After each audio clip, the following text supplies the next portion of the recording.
Thank you for joining this awesome collection of energetic and passionate feminists. Our panel is titled The Future of Feminism, Evolutions, Transformation, and Possibilities of Feminisms. That's plural. On our panel tonight is Dr. Jeannie Hemming, Dr. Michelle Wilkemer, and Dr. Andi Augustin-Billy. I am Dr. Mandy Donahoe, and I absolutely, even though I'm serving as moderator, reserve the right to use my voice. So this panel was organized because of student interest in the complexities of feminism, what it is, where it has been, and what it could be. Feminism, as I tell my classes, has done a terrible job of branding itself. When I ask students to write essays explaining feminism, I get papers back that inevitably begin, "I am not a feminist, but," and then they go on to make great arguments, great feminist claims about whatever it is they're talking about. This is not to say, however, that feminism is perfect. As a movement, some of the loudest voices speaking for feminism promoted white, heterosexual, cisgender interests. They have not cared to, or at least not done a good job of, representing a wider range of women's voices. I believe firmly that this is changing and actively seek to be part of that change.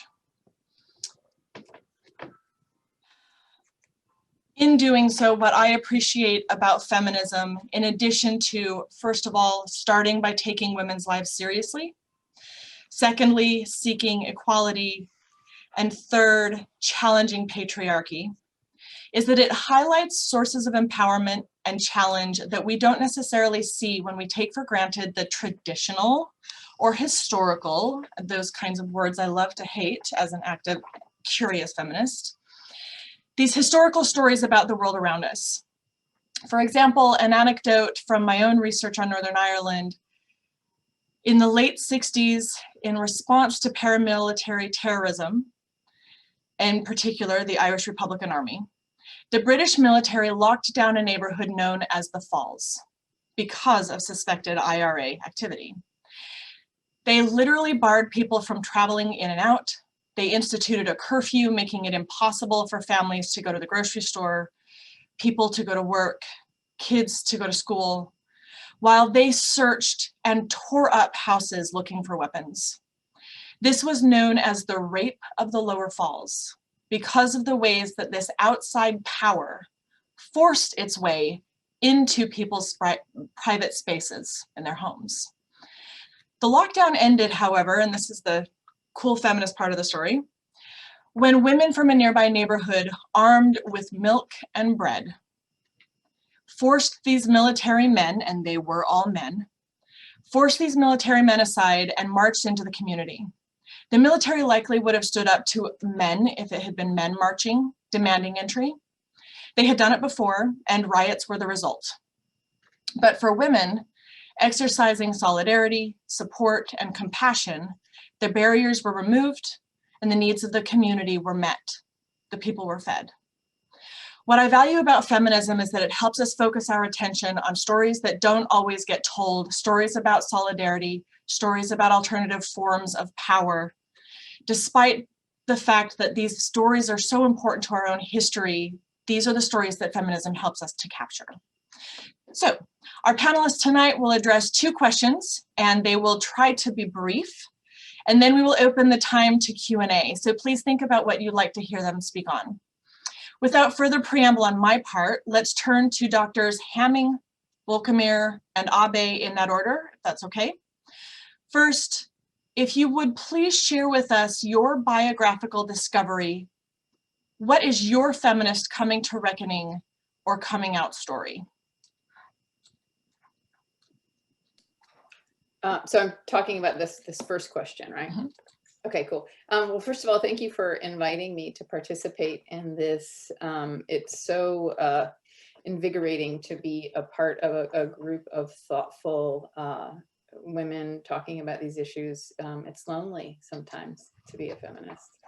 Yeah, my story. I think I have always been known in my family as a contrarian. My mother called me difficult. And no doubt, I remember I was stubborn and I had opinions. And in retrospect, I see this as a training ground for feminist praxis. You could say that I was born with feminist tendencies, inclinations. Sarah Ahmed in Living a Feminist Life says, she asks, is it possible to have been a feminist right from the beginning? Maybe you tended that way, a feminist way, because you already tended to be a rebellious or even willful girl who would not accept that place she had been given. So being a feminist for me has always been about finding empowerment in contrarianism.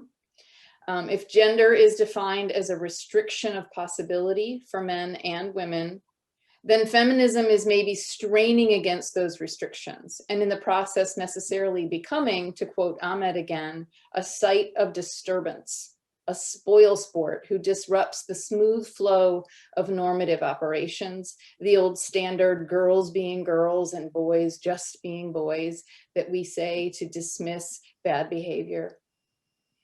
As a lesbian and a gender non-conforming person, I've always been this, a problem, a pain in the ass, a killjoy who disturbs the happiness of others by daring to call out a sexist joke, a racist microaggression, a homophobic remark, and by daring to be mistaken for a man in public places, right? Which is to say, to shame others for their mistakes by daring to present as I do, right?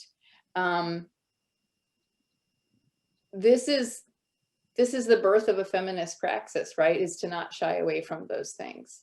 And this is an important point. An all too common strategy to contain the counter momentum that is feminist willfulness or contrarianism is to label feminists the problem. You're reading too much into things. Stop being so sensitive. Why did you have to ruin everyone's good time by calling out Uncle Bill for his racist joke or for his sexist comment? We've all heard these things before, right? And you're probably recalling experiences when you've heard those things.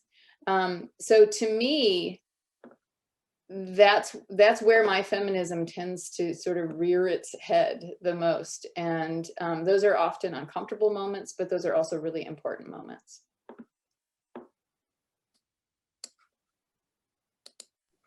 Okay. I assume that means it's me.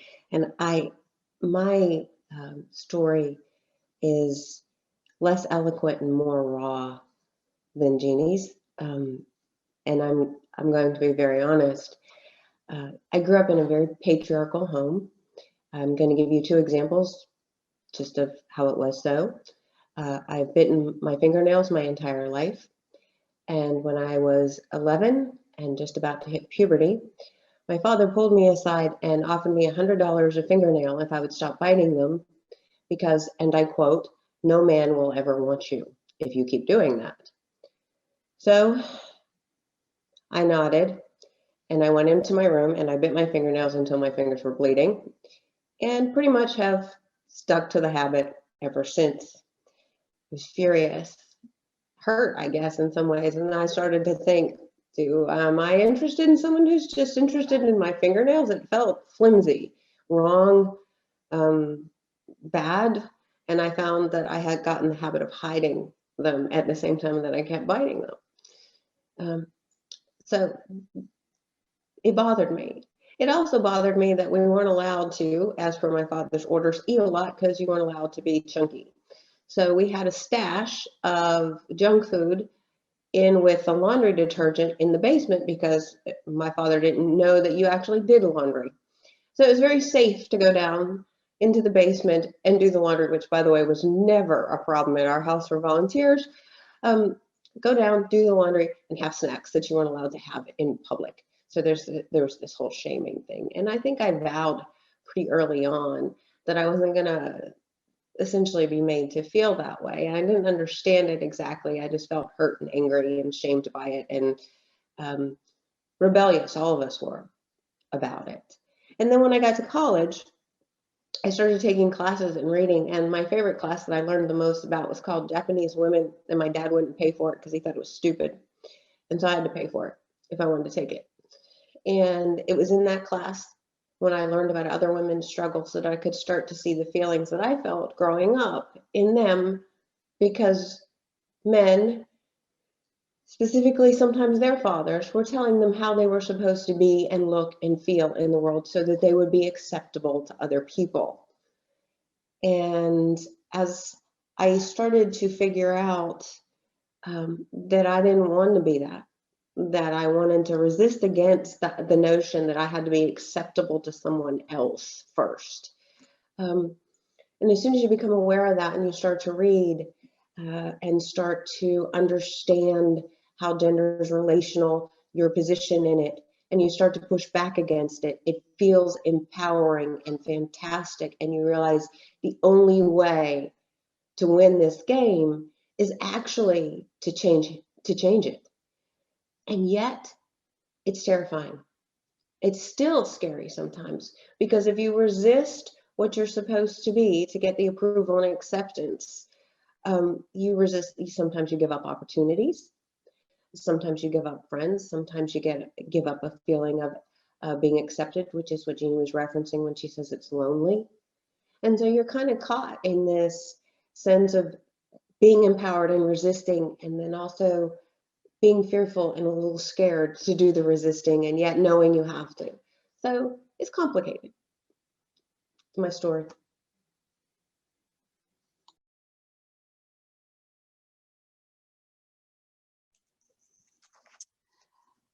Thank you so much. I was trying to send the link to my colleague Dana. Mindy, he said he was trying to get in, but he couldn't. It's not letting him in for some reason. Anyways, I am deeply honored to be, profoundly honored to be in this panel with Michelle, whom I love and adore, and Jeannie, whom I think Jeannie's a badass, and I wish to be like her, to have her fierceness. I prepared remarks because I'm an academic, but I will be speaking from the heart later on. So bear with me. Hopefully I won't sound too scholarly.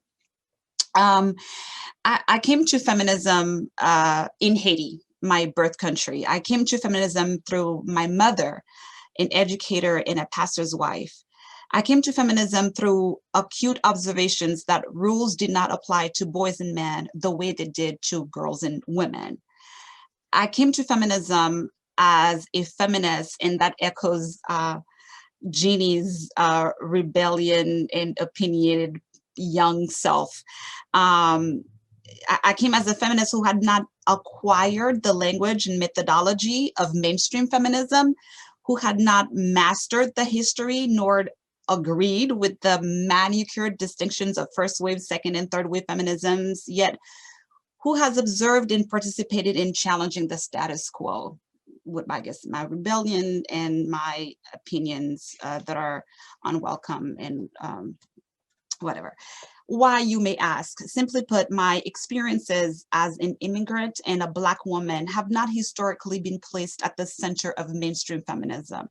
My multiple identities have found resonance in mainstream feminism, Black feminism, border crossing feminism, and transnational feminism. That is why growing up, I have surrounded myself and have gravitated towards strong women, hoping and wishing that I could one day fill their shoes. And by strong women, I do not mean the racist, stereotypical standards that endow Black women with superpower strength, dehumanizing them in the process, where they do not benefit from any help, protection, empathy, or care. So these strong women, they taught me about feminism. They taught me how to navigate power, how to bend to better rise up, how to concede without defeat, and how to hold on to my dignity. The same mother who taught me feminism also taught me that feminism is deeply flawed. I observed this woman, for whom I have unmeasurable admiration, and others like her, who have fought and labored for the advancement of young girls and women, police them. Bodies of young girls in the Caribbean, notably in the Christian church, are constantly under surveillance. How short is that skirt? How form-fitting is that dress? How long is that handshake with the opposite sex? Men were always fragile human beings to not tempt into sinning. It is the politics of respectability. That's right. Caribbean women are expected to be the guardians of respectability and morality for the entire culture, thereby being complicit, and I will admit my participation in the past in upholding patriarchal values. I love teaching Caribbean literature and journey with my students on the treacherous joys and perils around Caribbean womanhood, ripping vigorous indignation along the way, and most often than not, to arrive at the conclusion that they have more in common with their island sisters than they realize. At Washington University in St. Louis, I made my formal entry in mainstream feminism, earning a certificate in gender and sexuality studies. I learned about the waves, read the works of the Holy Trinity of French feminism, Luce Irigaray, Julia Kristeva, and Hélène Sixou, pored over the rich contributions of feminists of color, and stayed amazed at how much there's left to be done. Feminism for me is ever changing. It is in constant movement and negotiation. It imposes on me a sense of duty. It challenges me to be loving and supporting of other women. It compels me to stretch and accommodate those with different perspectives and viewpoints. Most importantly, feminism strengthens my resolve to ensure that my two boys become ardent and raging feminists. Awesome. Thank you so much, each of you, for sharing your journey and process and introducing us to what you mean in bits and pieces when we talk about feminism. The second question then, sort of building on that, is where would you like to see feminism going in the future? In particular, in context of correcting the problems of the past. We'll go in the same order. Jeannie, if you want to start us off. Sure. This is probably going to seem like a contradiction with my earlier remarks, but stick with me for a second.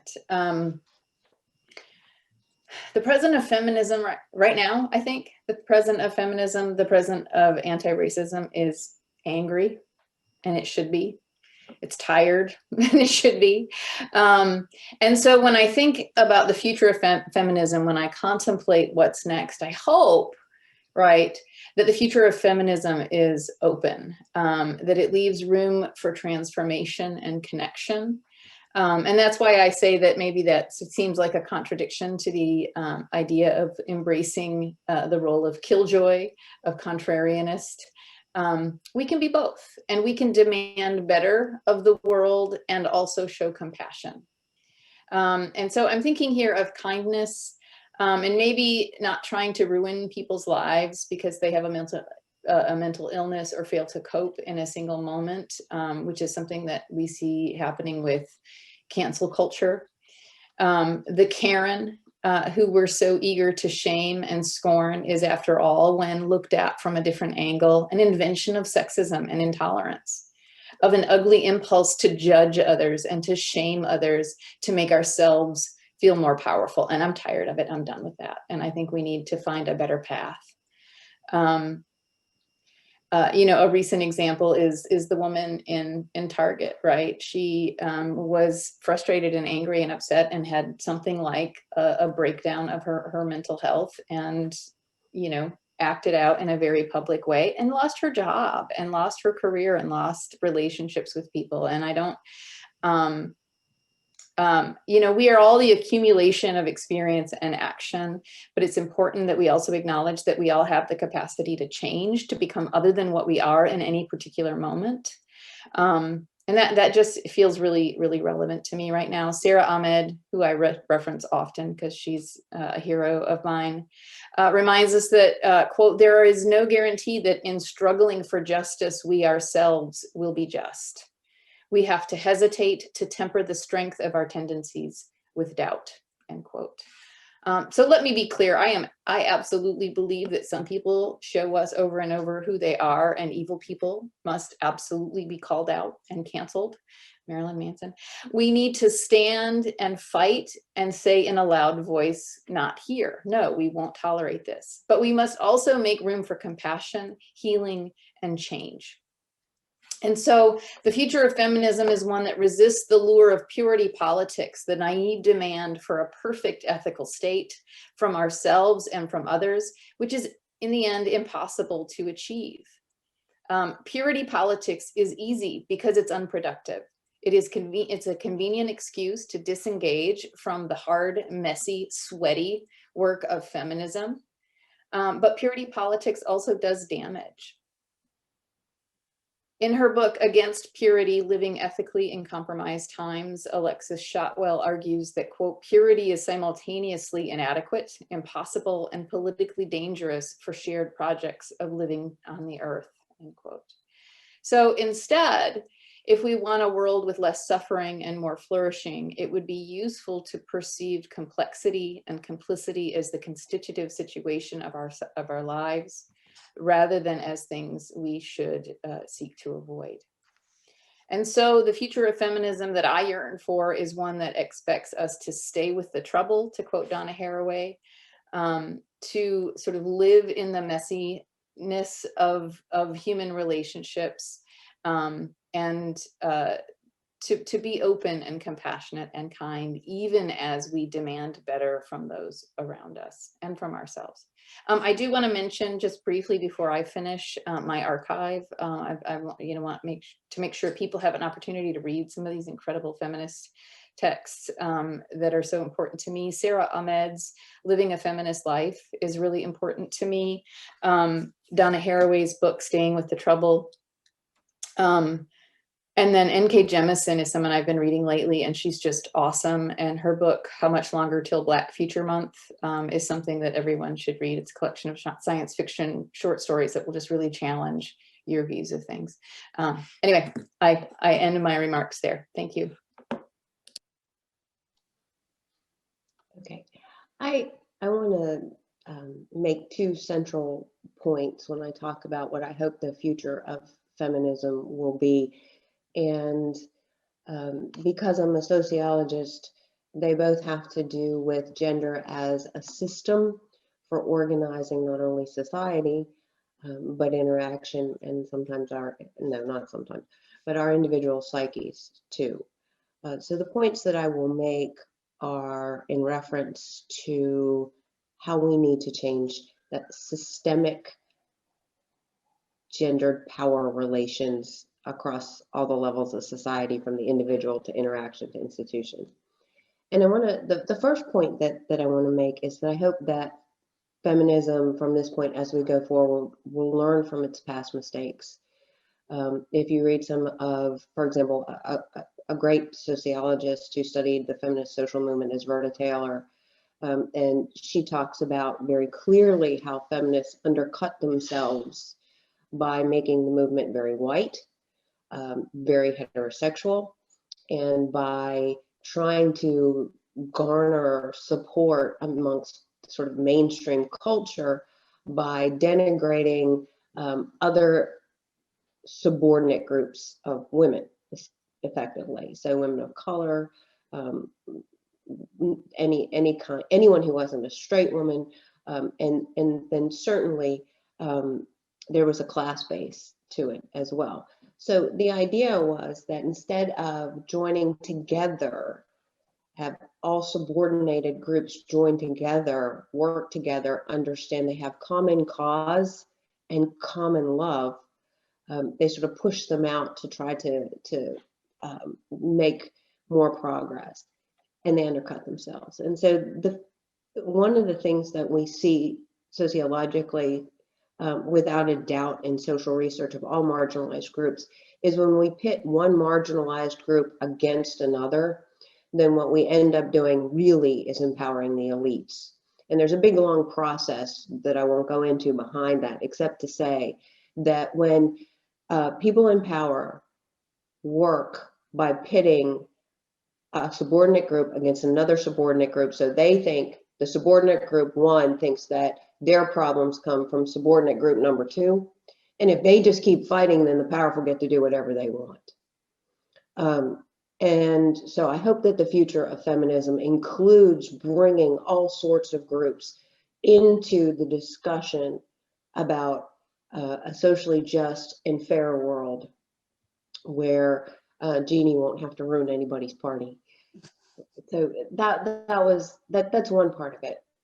The other part that I think gets left off of many discussions is the relational nature of gender. That is to say, we only understand femininity in relation to masculinity and vice versa. They are a system. And we continually talk about empowering women. Believe me, I'm for empowering the hell out of women. And that was the nicest word I could come up with. Okay, so I scaled it down in my head like 3 notches right there. So I am not arguing against that. I am saying that recognizing that empowering women includes having to change or shift masculinity and masculine scripts and what it means to be masculine. And I'm going to give an example using a very fine research study that one of my students is doing at the time. And essentially, I'm going to give you a little nutshell version of what she's doing. She's looking at sexual agency amongst college-age women and men. And one of the things that she finds is that while both men and women agree that women should have sexual agency, what men mean essentially is that they have the right to say no, and they have the right to respond to their overtures as they wish. But these are responses.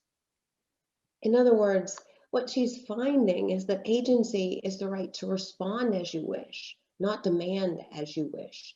And then men don't feel free to say, no, I don't like that, because they're supposed to like all things sexual, right? And sex has to be about performance for them on some level. And so they can't let go of that in order to find, and I'm not talking about all men, I'm talking about large scale patterns or all women. But essentially, without a shifting for both, women's demands will continue to be, and their desire to be empowered will continue to be thwarted, and men won't live full, rich lives understanding the standpoints of others. So I think that one of the things that we have to do is to open the discussion in feminism, not just to include what women want to do and how they want to be in power, but to expand it a great deal about what men lose by not being feminists, and bring more men into understanding about gender as relational and the advantages to shifting a masculine script and getting rid of a life that has to be, expressed in only like 4 emotions. Okay, all right, I will stop there. Lovely. Michelle, I can hear you speak from now to eternity. All right. So the question that I am attempting to answer, and I don't have an answer to, is to look at where feminism is going in the future by also looking in the context of correcting the problems of the past. So I will be alluding to the past briefly. On March 3rd, 1913, about 108 years from yesterday, in a fight for the right to vote, 8,000 women marched in Washington, D.C. Among them was a fighter, the anti-lynching crusader and suffragist Ida B. Wells, who was told by her white sisters to march at the back or not at all. She fearlessly and rightfully took her place eventually at the front of the line and marched. Numerous feminists of color have lamented how mainstream white feminism often fails to show up for women of color. Let's look at wages, for instance. Employment equality statistics indicate that all women make 70 cents to a men's dollar. In reality, white women make that much, and women of color make less than white women. As the Black feminists Mickey Kendall observed, the sad reality, and I quote, the sad reality is that while white women are an oppressed group, they still wield more power than any other group of women, including the power to oppress both men and women of color. In the 2016 elections, 53% of white women voted for Donald Trump, a man who made his views about misogyny, racism, sexism, xenophobia abundantly clear. Where am I going? In feminism, we often talk about sisterhood, solidarity, lesbian continuum, so many cute and fuzzy words that capture and epitomize the ways in which women should have each other's backs. The death of George Floyd ripped the blindfold and forced mainstream America to reckon with the fact that racism is alive and well, that communities of color are disproportionately affected and harmed by white supremacy policies, that social justice, economic justice, and environmental justice have eluded these communities. I have been alternatively angry, annoyed, scared, and ultimately exhausted with being Black and a woman. And some of you guys, if you guys want to think about Kimberly Crenshaw intersectionality, that might echo that as well. Until those with privilege step up for real and make room for marginalized bodies to occupy the center, feminism would be severely limited. Allies and accomplices need to inform themselves, read, ask, instead of assuming what kind of help is needed. Make and cultivate genuine friendships with people of color. Wield your privilege when necessary to challenge and uproot racist and misogynistic policies. The future of feminism is as simple as this. It demands that none of us become oppression tourists. Ultimately, the future of feminism is forward-thinking and transformational. Thank you. All right, y'all, that's the portion of our program that's prepared and organized. At this point, if you'd like, please use the Q&A button at the bottom of your screen to post questions. I will moderate that list as we go and offer these questions to our panelists, although we don't have any as of yet. So I feel like there's a Jeopardy song bonging around in the background here. Although actually I do have a quick question for Jeannie. You mentioned 3 books when you were talking, and Jema was able to capture 2 of them, the one from Ahmed and from Jemison. What was the third you mentioned? Donna Haraway's Staying with the Trouble. Okay, awesome, thank you.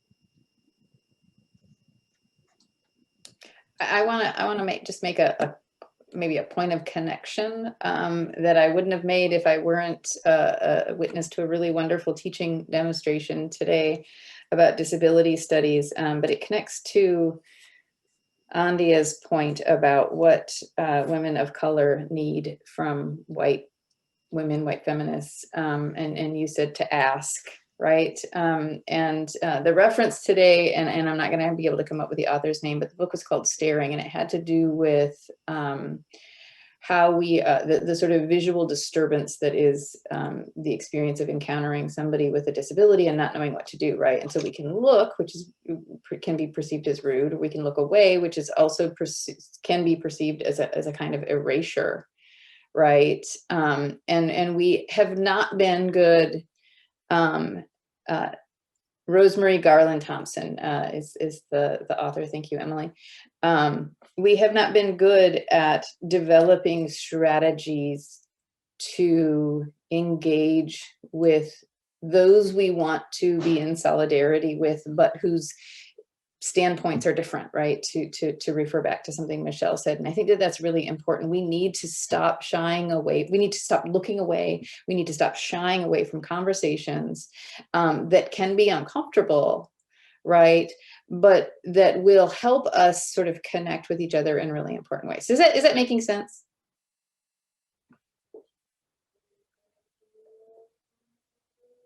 So in the, what was that? I mean, is there a question? Because if Yes. not, Yes. okay. No, while we were talking, and actually Marissa put this, and Marissa, I think you go by Mars, is that right?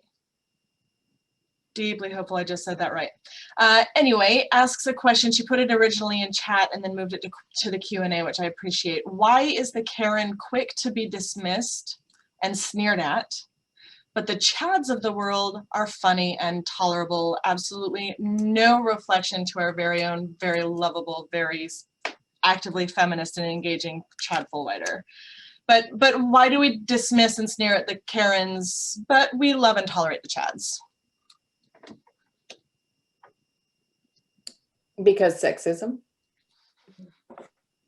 There's a really great, I'm sort of doing research as we're talking about, there's a really great article in The Atlantic called The Mythology of Karen. The meme is so powerful because of the awkward status of white women. And I think that's worth sort of going and reading. But no, I do think it has something to do with our sort of a cultivation lately in our culture to clutch our pearls and stand in judgment of others, and whatever organ in our bodies that that empathy comes from seems to be atrophying. Maybe there's something in the water, I don't know. But I think that there's a lack of empathy, and I think it's exacerbated by social media and sort of the virality of these videos and these memes. It's really easy to sit in our armchairs and stand in judgment of others because we don't know them, right? And so alienation, compounds alienation in these moments. So that's sort of an answer. It's not in any way the answer to that question. No, I think part of it, to pick up on what you're saying, part of, and this again is not the answer, it would be a very complicated answer, but I mean, part of it is that the person who gets to stand in as standard, normative, appropriate, the way it should be, versus, and so any person who, that would be the chat, the person who challenges that is the person who opens themselves to derision at any given time, right? Because you're challenging the acceptable, the normative. I guess what I'm trying to get at is that one of the great problems with privilege is it's difficult to question because the privileged don't see it and other people do and take it for granted. And then anyone who approaches that is easier to pick on because they're less powerful and it makes sense in their minds to do it that way. In addition to, I think we've gotten pretty callous about stuff, almost had to be honest, in some ways. So. Can I also piggyback on that and extend that same sort of like metaphor to the notion of the angry Black women and how Black women in particular, well, women, you are not supposed to be enraged. You are not supposed to be angry. In particular, Black women, and yet we see how at rallies white men are frothing at the mouth in rage, and we see that pundits, men, white men in particular, are able to use rage as a weapon, but then at the same time Black women are demonized for that same rage. So I see a correlation, Marissa, with the question that you raised about the Karens and the Chads. Again, at that root, you have gender, and with me bringing the angry Black woman, you have race. Another example of the ways in which intersectionality, like, we can't separate this conversation out.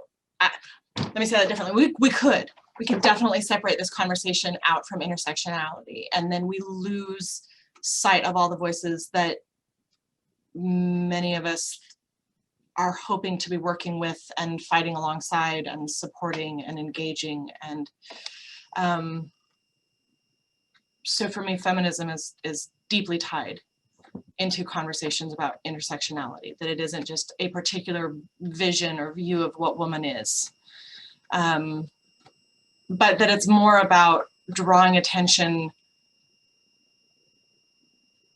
to a particular kind of privilege, to critiquing a particular kind of privilege, so that it isn't just that we're working for women, that we're working for anyone being minimized, dismissed, ignored, forgotten alongside a hegemonic masculinity, right? Because it's also, this is a little bit fraught and a longer conversation, but it's also not, it isn't all men, right?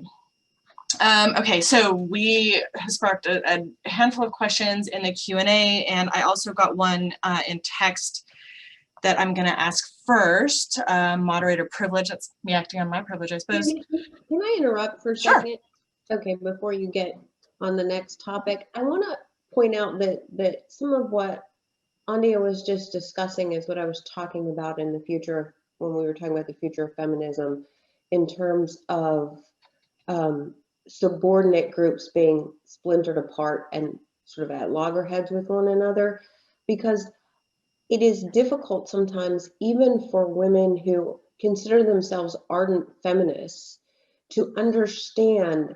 They resent the notion that their struggle is not the hardest one. In other words, that other people with race, class, sexuality, kinds of identities that get sort of layered into that their struggle can be harder than the white, privileged, educated, middle-class woman's struggle. And some women will push back against that as though her experience has been undercut.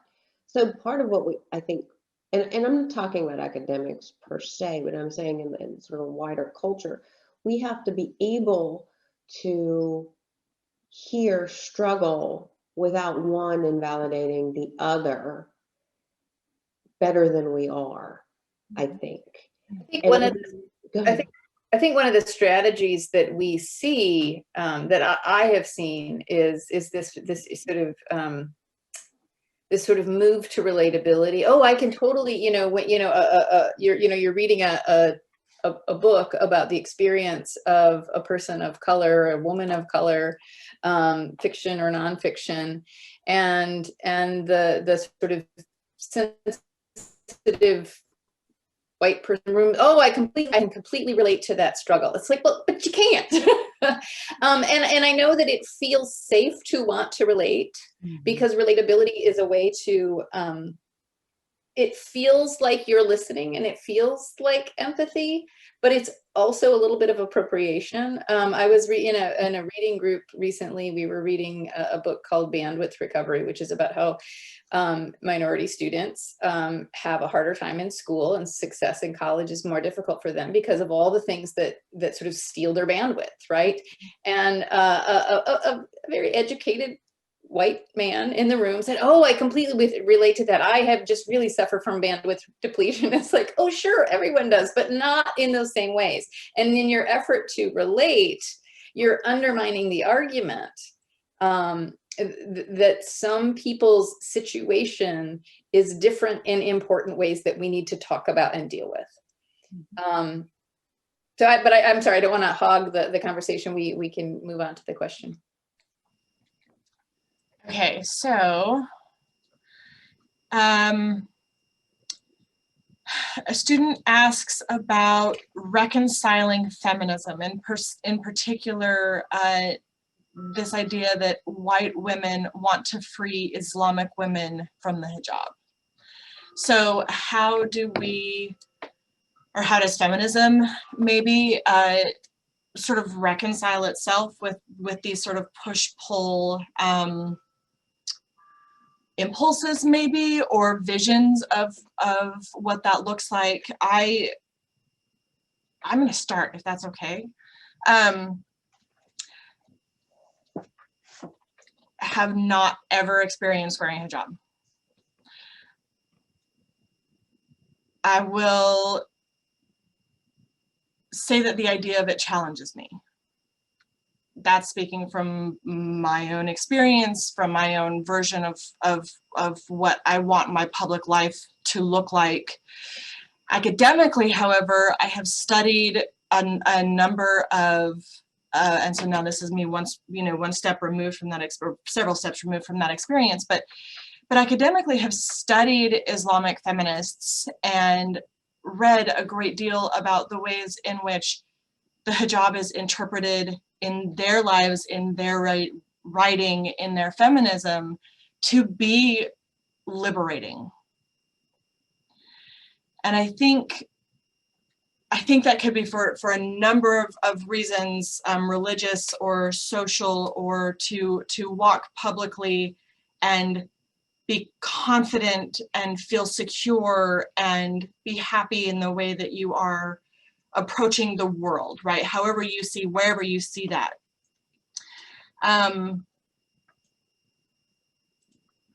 Ultimately, for me, feminism is driven by critical theory. Critical theory itself is a body of theory that looks at the world and says, here's what we're taking for granted, here's why that's problematic, who's suffering, right? And starts asking the questions, why are we taking this for granted? Who suffers, who benefits because of the ways in which we approach this situation?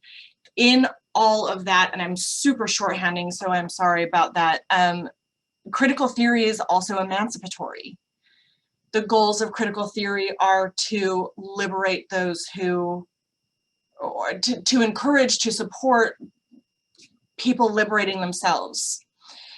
In my mind, then, feminism is absolutely liberationist. It's emancipatory. Its goals are to seek equality, to liberate people from the subordination, the oppression that they're experiencing in their lives. For me, then, coming to the student's particular question or that particular example of it, I don't actually think there's anything to reconcile here. As an individual who's never been asked to wear a hijab and never had that experience, of course that seems foreign to me. As an individual who chooses it, who feels safe, who feels secure, who feels happy, appropriate, beautiful, engaging, right? Whatever any of those things are that we want to be when we face the world, if that's emancipation for you, then I support the feminism of your emancipation. I'm going to do something strange with this, and I'm not entirely sure it's going to work. So I reserve the right to say in sociology, in sex and gender, we do a spiel on cosmetic surgery. And if you read the study that we look at, many of the women who engage in cosmetic procedures, and I'm talking about invasive cosmetic procedures, not, where it's surgery, actual surgery, they find it emancipatory. They feel like they are reclaiming the power of themselves. It is their individual choice, they believe, and it feels good. And one of the things that they're feeling essentially is what Sandra Barkey calls repressive satisfactions, the joy of getting closer to an idealized image that they hold for them. And so moving forward feels empowered, moving towards that idealized image feels empowering to them. Is it? I don't know. And I can't speak for them. And so my tendency isn't to try to speak for individual women and their choices, but to try to look at the systems in which they make those choices, to see if their choices are coerced and in some way reproductive of the problem and to comment on that larger tendency rather than an individual kind of decision-making framework. So in much the same way, Mandy, I'm agreeing with you. If it's a choice, we honor it. It doesn't stop us from looking at a system and saying that the choices this person had to make were this, and examining not the individual's choices, but the consequences of systemic structures rather than one person. I don't know if I'm going to agree with myself or not here, but I think so far. I think that works because it suggests that we can look at issues, right, from multiple vantage points. Yeah. Right. Including their right to choose something that feels. That's right. That's right. Andia, did you want to? You're muted. That's why I hate Zoom. Anyways, Michelle, imagine 2023. That's one of those things that we're not going to miss. You are muted, or turn your camera on. Anyways, I think Michelle, Mandy, and I agree with you. Ultimately, it comes down to this: this person has the choice to see this fabric, which we Westerners see as, and Westerners, I mean, in general, as oppressive, and somehow use our cultural interpretation, impose our cultural interpretation in wanting to save, in wanting to free these women of color, for the most part, who are wearing the hijab. And this is where, in my introduction, when I was talking about all the way I am informed by virtue of my multiple identities, how I am informed by all these feminisms that I have mentioned. And that's where I would separate myself, right, from mainstream feminism, because I have seen it. I have seen, because, my parents are missionaries, I have seen the white savior sort of like enterprise coming to Haiti to save Black babies, and yet in their backyards, they're dealing with all this racist crap, right? So feminism has this noble goal to liberate and free, especially bodies of color who are exotic and culturally different from ours, and we deem that they need to be rescued and saved, and we go about it the wrong way. I think we need to just back the hell off and just, let, again, a lot of women who wear the hijab have said it is liberating for them and they don't need to be saved. And point back, that's it. We just need to respect that. There's a difference between looking at a system that is not egalitarian versus pointing at a person and saying you're being a conformist. There's very different things. I think that's, if I had to sum up the distinction, I'm going to go with that one. Did I just adequately share that and then unshare it? You did. Can you see the cartoon, or do you see my screen? No, we see the cartoon. You do see the cartoon. Okay, good.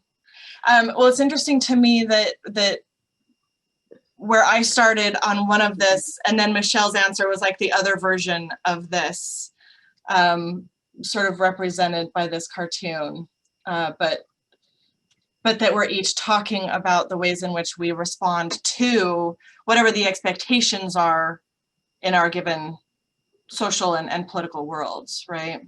Well, so I am actually I've not worn a hijab, but I have been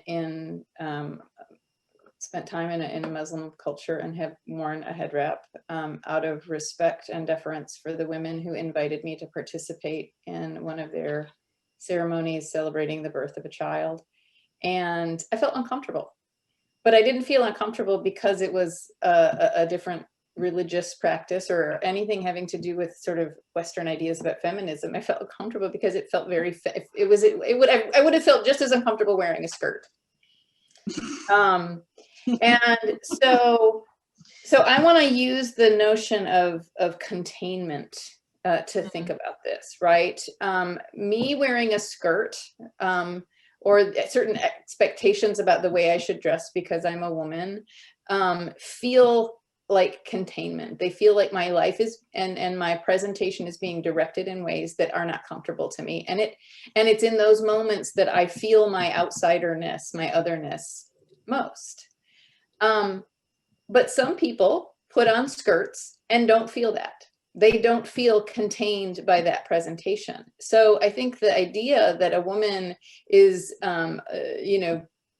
being a sort of othered or subjected by virtue of wearing a hijab that she put on herself probably depends on whether or not that presentation feels like an act of being directed, an act of being contained or not. And I think we always need to attend to the specificity of the individual making that choice, or in some cases, not being allowed to make that choice. Panelists, we have 8 really awesome questions, and I would very much like to engage in all of them. We don't have time. So I am, those of you who asked really awesome questions a little bit early, please forgive me. I'm going to skip right to the end and ask that the panelists give their sort of concluding thoughts with this one. Don't worry, you'll like it. Are you ready? Do we have to be feminist all the time? Maybe it is just because I am not a good feminist, but sometimes it feels exhausting. You need to read Roxane Gay, Bad Feminism, or Bad Feminist, can't remember which. She talks about this a lot, and you will appreciate that. One of the things you have to remember as feminists, we have to have a sense of humor. We have to be able to laugh, and we have to be able to, watch stupid TV shows from the 80s that in retrospect were probably making sort of racist off-color jokes. And we celebrate the fact that now we know better. That's my perspective. You could really cult a life of unhappiness if you can't give yourself permission to laugh and dance and be joyful and celebrate our complicated, messy existence. So we watch movies every Friday night. It's what we do as a family, and sometime my kids are going to be teenagers and I'm going to lose all of that, and it will be terrible and tragic. But for now, we watch a movie every Friday night together, the 4 of us, and we rotate pick, right? So Connor picks one, and Nicole, and then mom, and then dad, and inevitably there's some kind of lesson happening or something that I need to correct, something that's happening on the screen when Derek or I pick classic movies. By classic, I mean older than the 2000s, right? And I have to pause it and explain, like, why is this not okay? Or do you think this was okay? And why isn't it? And what could we be doing better? And at some point the other day, and I say that is probably last year, my daughter, Nicole, who's almost 12 now, says, Mom, we are not your students. Could we just watch the movie tonight? And I thought, you know what? Yes, we can just watch the movie. We're going to talk about it tomorrow. We'll come back to all of those things. There will be a lecture. I hope you take notes. There will be a quiz. But to just give yourself that moment to just be in your own life for a minute, right? I'll take a stab at answering this question. And part of it was, do you always have to be a feminist? And my answer is twofold. Hell yes, and you're not going to be able to stop. Once you've developed a feminist sensibility, it just comes at you. Is it tiring? Yeah. Okay. That said, it doesn't have to be at front and center of your every interaction that you have. Do it when it matters. If there's an 86-year-old man who says something sexist, let it go. Just let it go. If it's, 86-year-old, who wasn't Jeannie, Uncle Bill? Even when it's your dad. Lately, it's been my dad. Well, just in your head, say something smart ass and let it go, because you're not going to change their mind, and they're not shaping the world. That's absolutely right. Pick the moments where you have impact. And think about how to persuade your audience, not punish them, not rebuke them, not tell them they're, sexist assholes. You can say that in your head. I don't get through a day where that doesn't happen, but challenge them a little bit in fun, in solidarity, not in always hostility. And by the way, when it's time to bring hostility, I say bring it as hard as you can. You'll know when that is, when they've crossed the line, a big one and a hurtful one, then you step right the hell up, because here's true story. I left this out of the biographical part. I crossed it out after Jeannie was talking. But when I was very little, my grandpa died young. He was Jewish, lost his whole family, Holocaust thing. And he died when I was little. When I was 5, he told me, I'm going to tell you something you're not going to understand. I said, all right. He said, don't you ever walk by someone treating another person like they're not a human without getting in the way. Okay. I didn't know what it meant. I remember. That's when you talk. You talk then, you talk when you can change minds, and then, give Uncle Bill the finger. And that's what I have to say. Okay. Michelle, that was so eloquently put, and that's why I am so in love with you. Okay. For me, being a feminist, being a woman, being a feminist, being Black is a 24-hour phenomenon. We as girls and women, we have been reared to see other women as competition. We have been reared to be petty, jealous, mean. And I'm not about that. This is where being a feminist worked for me. I am intentional to love on women, to appreciate women, to uplift women, even when I don't like those women. I have been intentional, and it hurts. It means that I have to swallow my pride, because I want to put kindness into the world. I want to put love into the world. I want to, because I saw Bree's question, womanist, feminist. Alice Walker said, womanist is to feminist what lavender is to purple. Ultimately, it's, again, those fuzzy words that I used earlier: solidarity, allies, accomplices, lesbian continuum. We need to come together, and together we can make some good. And so whether it's what Michelle's grandfather, who has lived horror, who knows what injustice is, what complicity, the harm, and the deadly consequences of being complicit, of being silent. It's as simple as that. Especially white people, I have to call on white people, because you have power and you have privilege, and it's not about superiority or inferiority. I don't see myself inferior to Jeannie or Michelle or Mandy. Hell no. But the world, whether I admit it or not, automatically opens more doors for Mandy and Jeannie and Michelle. It's just as simple as that. And maybe if I am going to be even more honest, maybe Mandy, as an assistant professor who come after me, gets paid more money than I.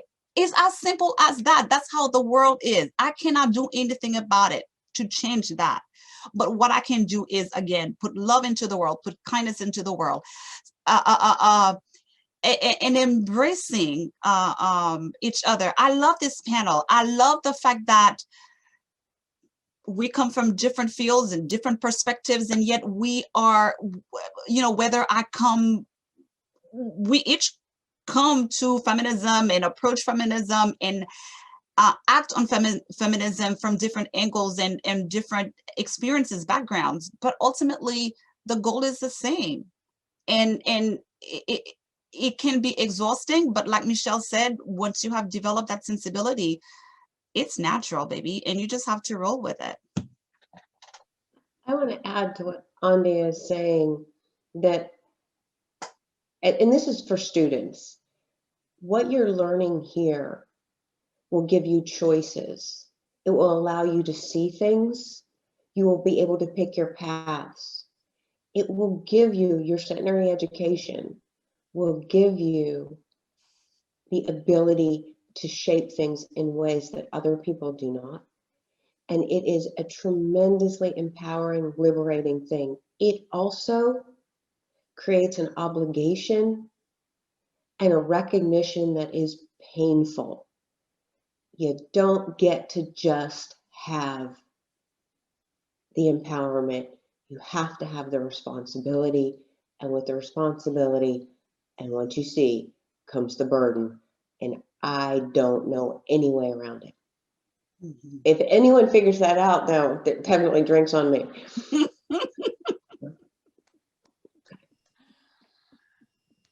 Well, we are at 7:00 for a supposed 1-hour panel, 7:06, excuse me, for a supposed 1-hour panel. Fellow feminists, do you have concluding thoughts, or did we just hear them? Is there anything else that you'd like to say before we sign off?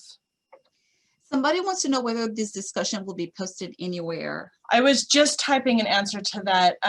The recording will be posted as part of our Women's History Month. That is going to be a thing I think is maybe in progress with Jama Grove. So she will definitely have the answer, but wherever that is, that's where that's going to go. So Jama Grove is yes, and we'll let you know as soon as we can. Yes, the site was just created today, she says. So awesome. It will go there. As will, I think, the recordings from any of the panels or the spirit series that we're doing for this month should find their way onto that website. I want to add a thank you to Jama for just pulling everything together so beautifully. She's worked very, very hard. Y'all, speaking of fierce feminists, how awesome is it that Dr. Jama Grove has joined our faculty and our department? I'm so thrilled to have her here and be working with her. Jima is awesome. We have not mentioned at all trans women, and there was a question sent to my phone about that, and I believe there was a comment also. Trans women are our sisters, and they need to be brought into the fold, and especially Black trans women. They no matter what's going on about trans women, if there is a racial component, they are going to suffer that racial component. So trans women, the statistics are horrible, abysmal for trans women, and we will hopefully have another panel where we can adequately address their role, their place among us feminists. I will add to that. One of the things that I've read some of the poorly branded feminism that is anti-trans women, and I think there's confusion about acknowledging that the experience of a cisgender woman as being different from a trans woman. Like, we can acknowledge that a trans woman does not have the same kinds of experience that a biologically female body has. Of course they don't.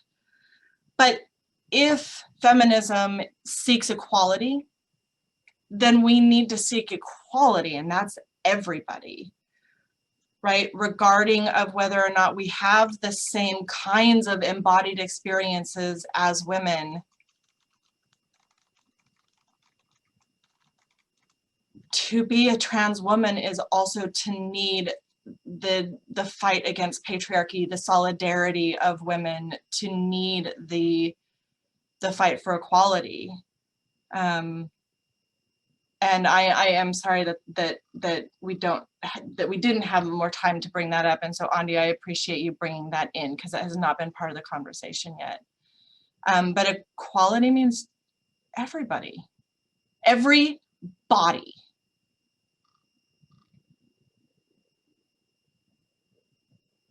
Yeah. All right. I did not want to be the last one talking. Any final thoughts? We've got some good momentum going. We'll have even more momentum at the end of this month. Let's try to keep it going. I think that we all benefit from this, so I'm game. Yeah. There are more events. I don't know if the participants or the attendees are aware, but there are more events that Dr. Grove in the diversity and so many a group of folks are putting together. And in 2 weeks, I am so looking forward to this. I am going to participate. I believe it is March 12th. Jema, is it March 12th? About diasporic studies, talking about transnational feminism, being Black women in academia, being Black women, but also coming from elsewhere Black, which is fascinating. Right, Jema? Is Jema here? Jema, I'm talking about you. March 16th, yes. So that's going to be fun. I'm pretty excited about that. And Michelle has a talk with ACS on the 9th, Michelle, at 6. Does that sound, or did I mess the time up? It is March 9th at 4. At 4, okay, awesome. All of that will be on the website. Oh, awesome, Jema just put in all of these into our chat. Thank you so much, Jema. Jeannie, Michelle, Andia, always a pleasure to see you, my friends. Thank you so much to all of our attendees for being here, for your time, for your awesome questions, for your enthusiasm and support. We look forward to seeing you at all of the other awesome things that Dr. Grove has shown such exceptional leadership in putting together for us. Until then, enjoy the rest of your night. Go be and do good things. And thank you, Mindy, for being an awesome moderator.